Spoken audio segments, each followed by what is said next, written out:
What if you buy a home and rates drop? What if prices fall? What if something breaks after you buy? What if your first home isn't your forever home? These are some of the questions that keep buyers from ever taking that leap of faith and buying in the first place.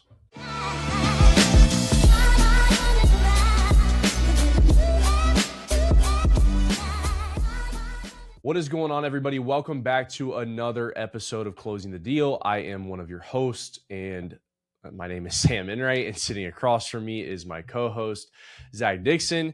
And today, guys, we are bringing back another installment of our What If series, which, if you guys have not listened to the previous episodes, is basically us going through hypothetical yet highly realistic potential things that can happen when you do purchase a home, or before you purchase, or during your purchase, and kind of walking through what those things look like, what that means for you, and how to make sense of all of that inside of that, I guess, little echo chamber of chaos that it can sometimes feel like. So excited about this one. Obviously, we try to bring you guys new ones every time that we do these. So hopefully, these are things that you guys have either thought of or considered. And, hopefully we're helping answer some of those questions. So what's going on, Zach? How are you doing today, man? I'm doing well this morning, man. Feeling good. Super excited about today's episode. I think it's a good follow-up off of, the last couple of weeks and what we've talked about in those as well.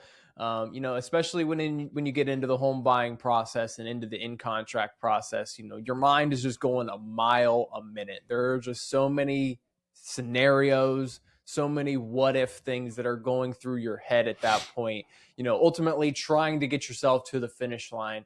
And so, yeah, I just think today's episode is a good follow-up on the last few weeks, and definitely excited to get dove into it. Yeah, for sure. Obviously, we've covered a lot of topics, I feel like, this year so far. And some of those have actually kind of, like you mentioned, gone along with the what if sort of theme. But, this is, as you guys, again, if you guys haven't listened, but if you have listened, you guys know we usually choose 3 to 4 hypothetical things to talk about that could potentially happen during your home buying process, or, owning a home, or whatever the case may be. So I guess to get things kicked off here, the first one we want to talk about, and I think that this is a really prevalent conversation. It is something that I've had with several clients over the last few weeks. But the question has been, what happens if rates drop after I buy? Or what happens if rates drop after we lock in? I think two very common questions that we get there. And I guess in order to completely understand what that would look like, I guess first and foremost, I want to address what I said in the what if, which is, what if rates drop? Well, it's very, very unlikely that rates are just going to fall out of the sky, right? Unless some sort of catastrophic event happens, at which point there's probably larger things to be concerned with than what interest rates are doing. So that's the biggest thing. We talk with clients, well, what if, rates move, after we lock in? Well, unfortunately, it's one of those situations where, you don't get to have your cake and eat it too, right? So, if you lock in your interest rate and rates move higher, the investor doesn't come back and say, hey, we're going to make you take this higher interest rate. So the flip side is also true. If you lock in and rates do end up going lower, you can't just take back that lock and go re-lock in at the lower interest rate. It doesn't work that way. So, that is where obviously a mortgage professional comes in, and we, guide you in the best way possible. Obviously, the markets are the markets. We don't necessarily have direct control over those and what is going to happen, but we work in the business long enough to kind of understand where trends are, ebbs and flows, and news cycles, and those sort of things, to understand, hey, are we going to see rates move? And if we do, let's be strategic about that and get your rate locked in at the most opportune time. But to address the more in contract process, realistically, rates, even if they do move, are not going to move by very much in a 30-day timeline, right? So if you're in contract and we decide to lock around day 7 or day 14, if we were to wait to day 21 to lock, realistically, could rates move an eighth? Maybe. Have we seen them move, a quarter? Potentially, but is it going to be such a drastic, like if you lock in at 6.5%, all of a sudden in a week, your rate's going to be 6%? No. that sort of movement does not exist in the rate market. And so, that is not necessarily something that you have to be worried about. So you will see a little bit of ebbs and flows, a little bit of movement on the rate side when you're in contract. But to address obviously the original what if, which is after you buy, yes, you are on a 30, in most cases, we close on 30-year terms. We close on a fixed rate interest rate. So that rate is locked in for that 30-year term, right? However, there are refinancing options out there, things such as rate and term refinances, where you just rewrite the interest rate or change the term, pay off your first mortgage, and call it a day, right? There's no cash out. There's none of that going on. So if rates were to drop after you purchase, you would have the ability to get into a better interest rate by refinancing. So I know that that is, not necessarily maybe something that everybody wants to do, but if rates were to fall enough for it to make sense for you, that is an option. You're not necessarily locked into this whole thing for 30 years. You can't do anything at all. You just have to take the rate that you got on a random Tuesday in 2026, right?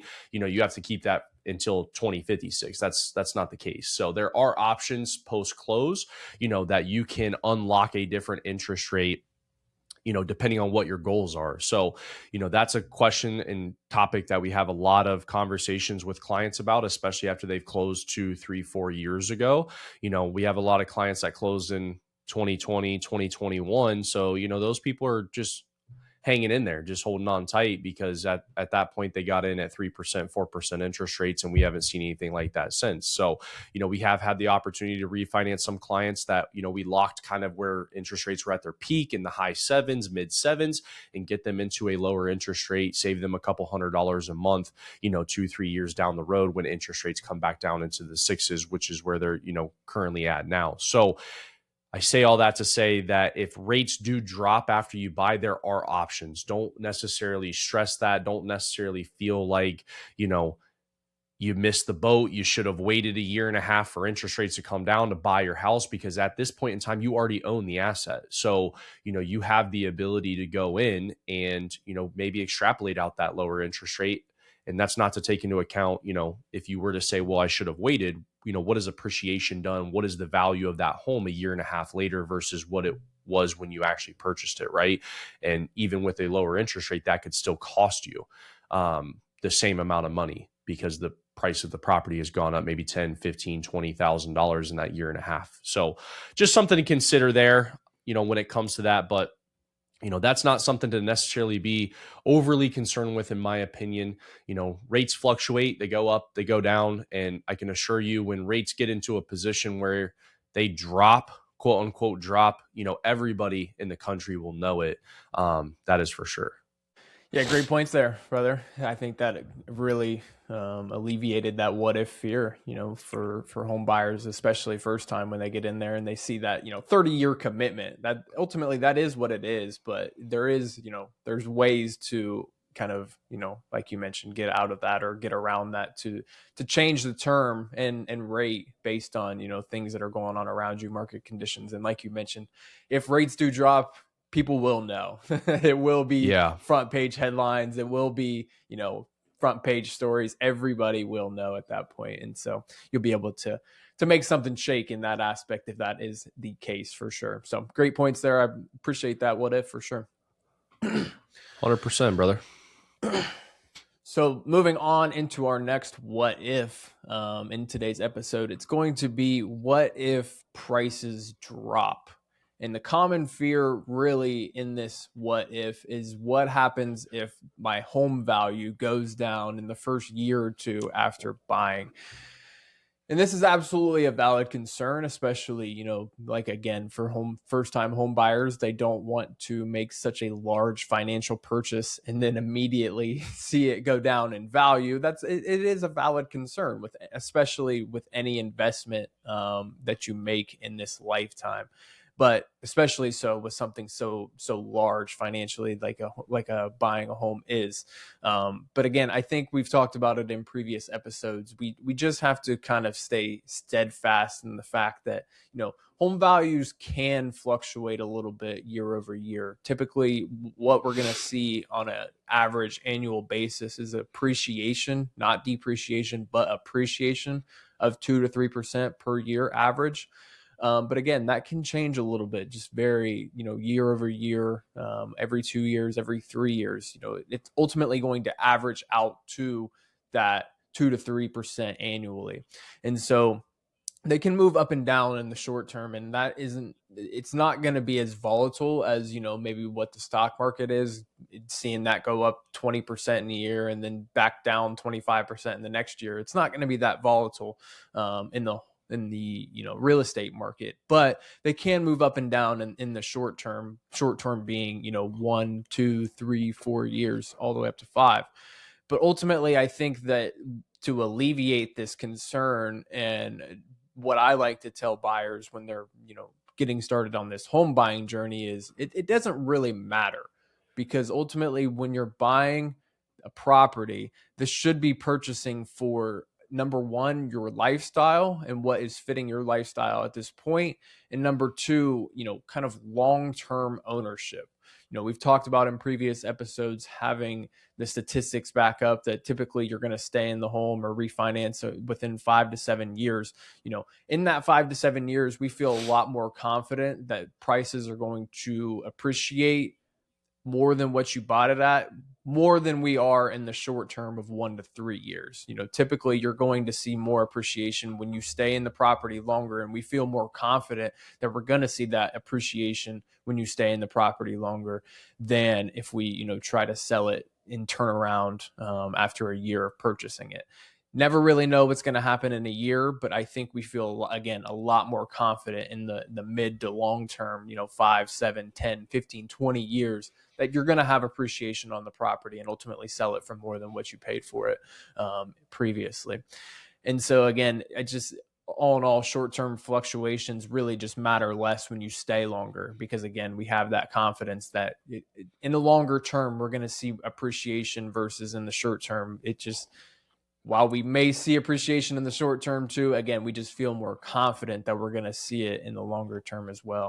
And another aspect that I like to talk to about buyers is, that first home is going to be, sort of an investment for you too. If you are interested in investing in real estate, that first home can be your first investment property as well. When you go to want to move on and move up into another home, selling is not always the only option that you have to get there.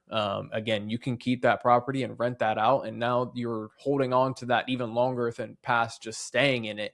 And when you do that and hold it longer, 20, 30, 40 years, the chances of appreciation in that time frame is going to be exponentially higher than, again, even just the 5 to 7 time frame. So that's just another thing to think about. And what I like to point out to buyers is selling is not your only option when you decide to move on and move into another home, buy another home. So I love it, bro. Yeah, that's great.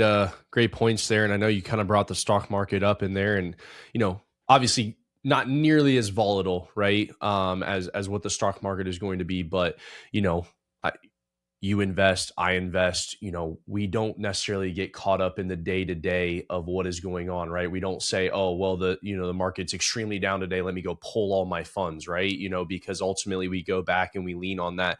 Hey, there's a 7 to 10% growth every single year on average, right? So we're using averages here. That doesn't mean that every year is going to be a growth in that amount, so not every year is your home going to appreciate 3 to 5%. And sometimes you might stay pretty stagnant, or you might lose a little bit of money. But again, we're looking at a long-term play here. We're not looking at a short-term, right? And even if it does fluctuate and drop, are you going to head straight to the market and sell your real estate asset for less than what you bought it? If you know what I mean? If it did somehow drop in value, right? So it is that thing where I think I think it's a good thing to monitor. I don't think there's anything wrong with monitoring your home's value, taking a look at how it's performing out there comparative to what is currently going on in the market. But it's another thing where it's like, it's good information to have, but we're not necessarily wanting to get married to that, right? We're not wanting to hone in and focus on that day in and day out, because again, this is a long-term play. It's a long-term investment.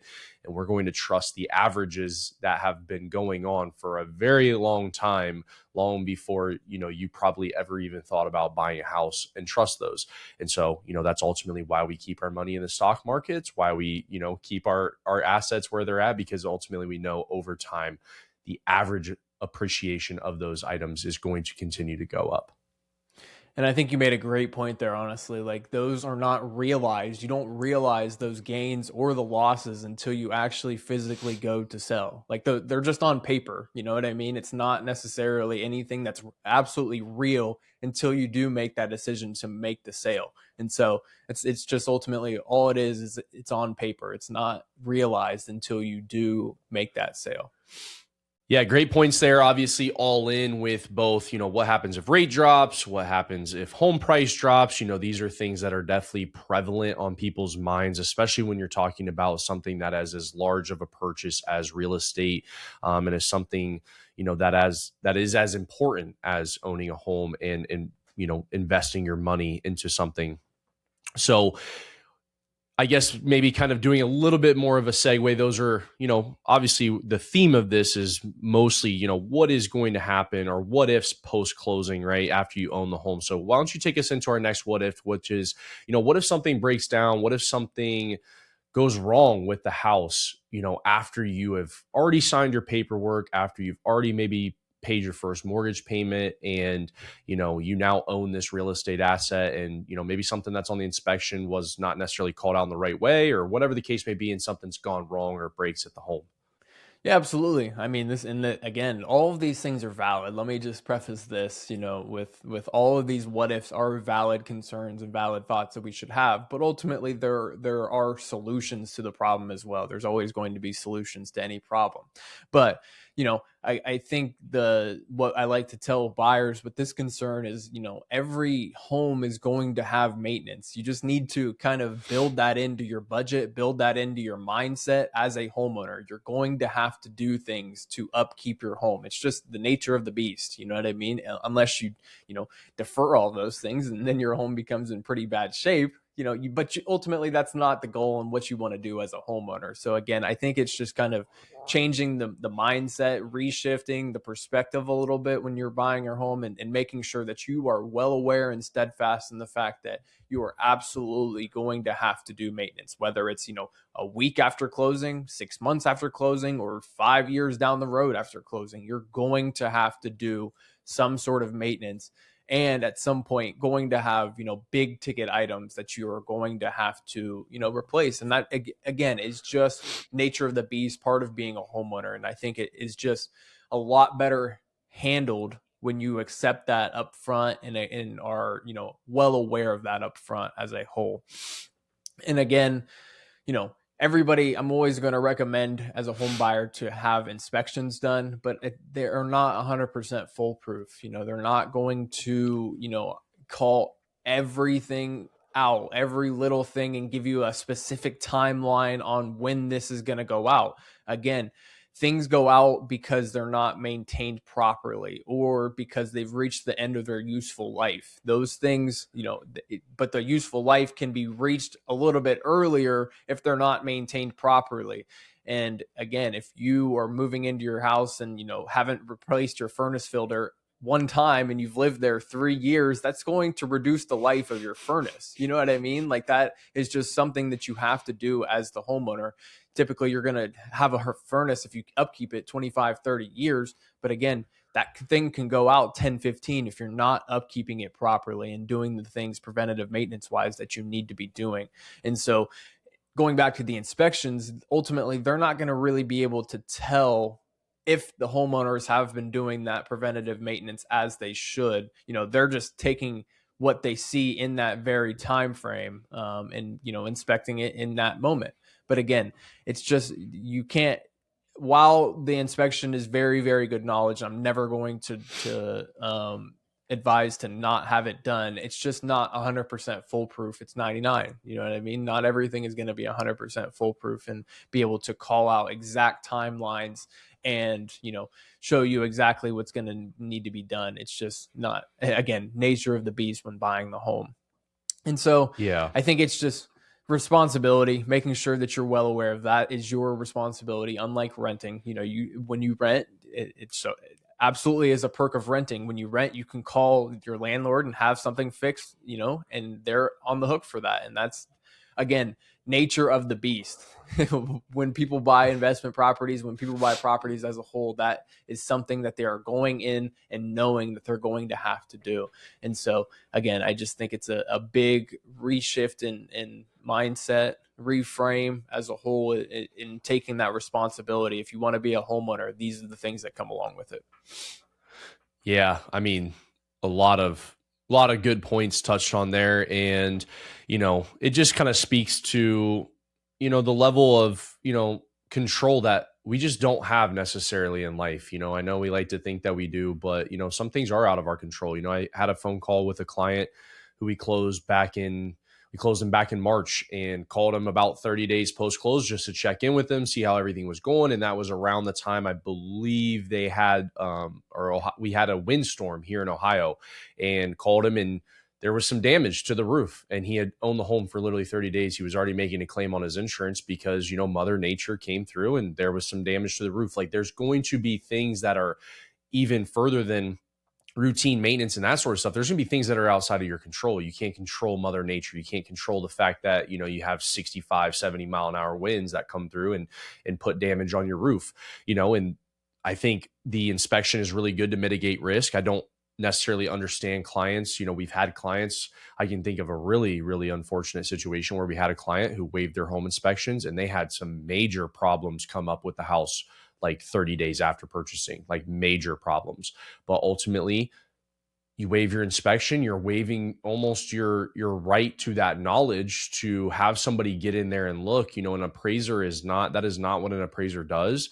They're not going to look into the ins and outs and all of the different things of your property. They're going to make sure that the home is worth the value that you're paying for it, and make sure safety issues are mitigated and there's nothing that jumps out. But the bones of the home, that's going to be a home inspector. And, I guess in my opinion, some of their instances could have been helped, could have been saved by having that home inspection done and knowing that beforehand. So there's also that part of it too. We do have clients who waive those and go to the house and they don't have any issues for 3-4 years. Right. And then you have other clients who waive them and go in and they have issues within 30 days. So, it's really kind of a mixed bag. It really just goes to, I think, is a great simile or a great metaphor for life in general, right? You can do all the right things, and sometimes life still has a way of kicking you, no matter what. So some things are unavoidable, and we just have to take the good with the bad and kind of figure it out through that. So,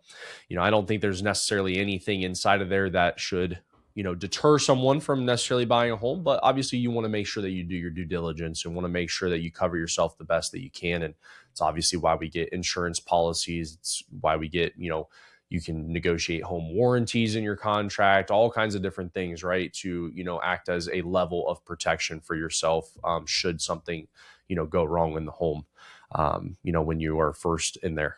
Absolutely. And really what it, again, boils down to is just taking that responsibility, making sure that you're well aware that it is a big responsibility of being a homeowner. And I think when you have that, knowledge and mindset, things come a little bit easier, especially when they're unexpected and really out of your control. Like if you just know that things are going to happen, and you're taking them on the chin as they move, and that's just going to be a lot better of a strategy to handle those things than, kind of going in blind and not really expecting those things to happen and being surprised when they do.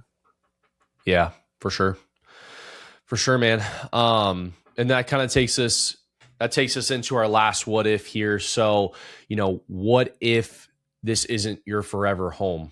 And I'll just be honest with you, anybody who's listening to this as a first-time home buyer, it's very, very unlikely that your first home is going to be your forever home. I think the likelihood of that would be, very low, I should say. It's probably the likelihood of you marrying your high school sweetheart. You know what I mean? So it's just one of those things where there are people that does happen. You know, people are going to buy their home, they're going to stay there for their entire life, and then you have other people that, you know, maybe you bought and you were young and you had no kids, you had no family, and then all of a sudden you got married, you had kids, and now you need a bigger home, right? Or maybe you're relocating for a job, or maybe you just want to move into a different area. There's so many reasons that could potentially come up that would make you want to sell that home and move on to the next one. So I would say, what if this isn't your forever home? There's like a 99% chance that this is not your forever home. And that should make you feel, I think that that's necessarily a good thing, right? I think ultimately what a first home can do is it can be a stepping stone for you. It can get you out of your comfort zone a little bit, get you into home ownership, show you kind of the ropes, how to budget and pay for a mortgage and take care of things that come along with the home. Because, right, like Zach mentioned, you know, if you've rented your entire life, then you know that you are always going to have that safety blanket of, hey, I pay my rent. So yes, it may be comparable to a mortgage. However, I have a property manager or a company or whoever that comes in and they take care of whatever happens to that property. I don't have to worry about any of it, right? So they take care of all the maintenance. They take care of all of the things. And some places rent and they take care of the utilities inside of your rent. You just make one payment, right? A month, and the utilities and everything are covered and are paid out on the back end without you necessarily being involved. And so I think getting into that home, owning it, understanding how to budget for these different things, understanding how to, you know, be on top of your maintenance so that you can hopefully avoid, like Zach said, these massive bills, you know, by doing your routine maintenance. You know, I use this as an example because I've been very bad in the past. As a personal example, it's not a home necessarily, but my car.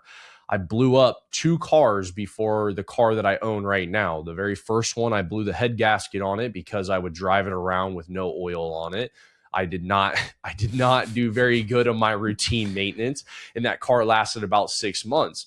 And then the very next car, lesson was not learned. I would still drive that car around with very low oil. I would not check it, and we blew a cylinder on that car.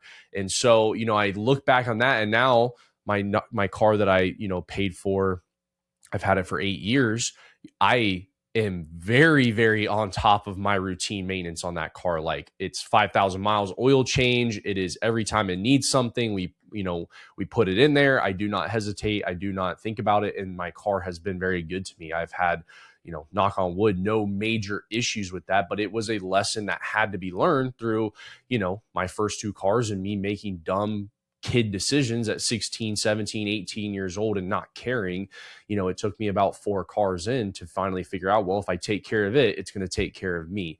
And I think that that's part of that home buying journey, right? Is getting in, understanding that you take care of the house is going to take care of you in return. Again, for the most part, not to say there's not anomalies out there or weird things that can happen, but, you know, that is part of I think that's part of the learning experience.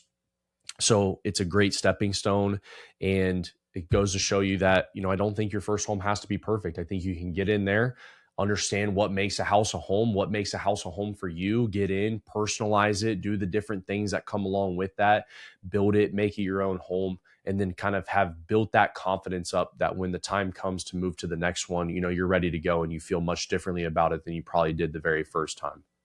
Absolutely. Great points there. And just to piggyback again, you know, it's a stepping stone. You know, you are going to, at some point, you know, going to move on and into something that more fits your lifestyle in that moment. Again, you're buying this home that fits your lifestyle in this very moment, but in 5 years, that lifestyle may change. 10 years, that lifestyle may change. And at that point, you're going to move into something that fits the lifestyle at that time. So again, it's a stepping stone. It's a way to get in the door. It's a way to start building equity. It's a way to, like you mentioned, learn how to be a homeowner. So that as you do change in lifestyle and as you do upgrade into new and different homes, you are now, you know, more well equipped to handle the things that go on and all in all. And then again, just the example that I mentioned earlier of, if you're wanting to, if you are interested in being in real estate investing, being or just buying property is a great way to get started in it. You can make that first home a rental property and go buy another one, and then make the second home another rental property and then go buy another one, and then continue to do that time over time over time. And when you're 65, you now have, 5 or 6 homes that you lived in, but are now investment properties that are providing you rental income on top of your retirement. And so just think it can be a little bit better of a strategy to just get in the home, start building equity, learn how to be a homeowner. And, it just opens a lot of doors and a lot of possibilities as a whole for you as an individual. Couldn't agree more, brother. Could not agree more. Great points there with the investing. And, I think life is about, you're never going to know, right, until you step out and you do it. And I think that's in anything in life, whether that's a new career path, whether that's a new job, whether that's a new home, a new car, whatever the case may be. It's all part of learning experience. It's all a part of taking it in, learning from it, moving on, getting better through whatever lessons that you learn. So, I know most buyers are obviously going to worry about things changing, after closing. And the reality is that's very likely going to happen, right? Your life is not stagnant. Most people's life is always changing. There's always different variables coming into play. And that is, a very normal part of life and homeownership. And there's nothing wrong with that. I think you have to learn to embrace that a little bit and, kind of roll with the punches, as they say. And I think you're going to figure out that, at the end of it, it's all going to be all right, and you'll continue to work through it. Absolutely, brother. Great points there for sure. All right, guys. Well, that is another installment, another episode of our What If series. So I appreciate you guys tuning in as always. I know we've been making a very big point, but just want to remind you guys, we do drop new episodes weekly at noon Eastern on YouTube, Spotify, and Apple. We also are posting reels weekly on Instagram, Facebook, and YouTube Shorts. So if you guys haven't yet, please check us out on our socials. Please feel free to subscribe to our YouTube page. Give us a listen wherever you get your podcasts. If you want the audio and video version, obviously those are always posted on YouTube as well. But appreciate you guys. Got some cool episodes coming down. Going to segue a little bit off of necessarily home buying and talk a little bit more about career paths, in the next couple of episodes. So excited to dive into those for you guys, give you a little bit more insight into, what it is that we do on both sides of it and how you could maybe potentially get involved in it yourself if you wanted to. So excited about that. Great little tease there. That's a good one. Getting the listeners intrigued. So appreciate that. Absolutely. And appreciate all you guys tuning in. Hopefully you guys found some value from today's episode as always. And again, we will see you guys on the next one.